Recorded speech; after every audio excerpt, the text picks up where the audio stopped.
आज रायगड जिल्ह्यातील कळंब विभागातील राष्ट्रवादी काँग्रेस पक्षाचे कार्याध्यक्ष मिलिंद देशमुख यांच्या माध्यमातून सुधाकर भाऊ घारे यांच्या हस्ते बोरगाव शाळा, चई शाळा, चेवणे शाळा, कोतवालवाडीची शाळा या जिल्हा परिषद शाळांमध्ये वह्या वाटपाच्या कार्यक्रमाचं आयोजन करण्यात आलं होतं। याला चांगला प्रतिसाद विद्यार्थ्यांचा लाभला आणि ग्रामस्थ गावकरी मोठ्या संख्येने उपस्थित होते। आपल्या सोबत आहेत सुधाकर भाऊ घारे, जे कर्जत विधानसभेचं एक स्वप्न उराशी बाळगून या विधानसभा मतदारसंघामध्ये काम करतायत, गरजू गरिबांच्या पर्यंत पोहोचतायत। आज भाऊ आपल्या माध्यमातून या आदिवासी भागात वह्या वाटपाचा कार्यक्रम झालेला आहे। आपले कार्यकर्ते मिलिंद देशमुख यांच्या माध्यमातून काय सांगाल, भविष्यामध्ये शिक्षणाच्या बाबतीत प्रगती व्हावी म्हणून आपण काय नियोजन केलेले आहे या विधानसभा मतदारसंघात?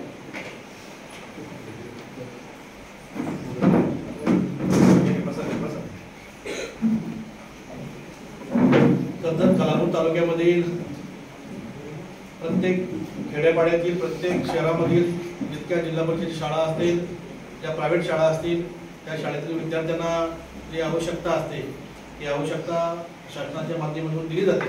परंतु आपण ज्यांना जिथे काही गरज असते त्यांना आम्ही काही आमच्या परीने मदत करत असतो। परंतु माझी सुद्धा एक शैक्षणिक संस्था आहे। मी या रायगड जिल्हा परिषदचा जिल्हा परिषद उपाध्यक्ष होतो, शिक्षण समितीचा सभापती होतो।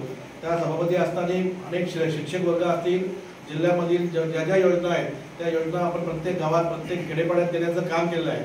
आणि आपल्या परिसरामध्ये पाहिलं असेल तर या आमच्या कर्जत तालुक्यातील जे आपल्या वाड्या वस्तीतील जे शाळा असतील त्या शाळा दुरुस्ती करण्याचं काम सुद्धा आपण आपल्या माध्यमातून मोठ्या प्रमाणात आपण केलेलं आहे।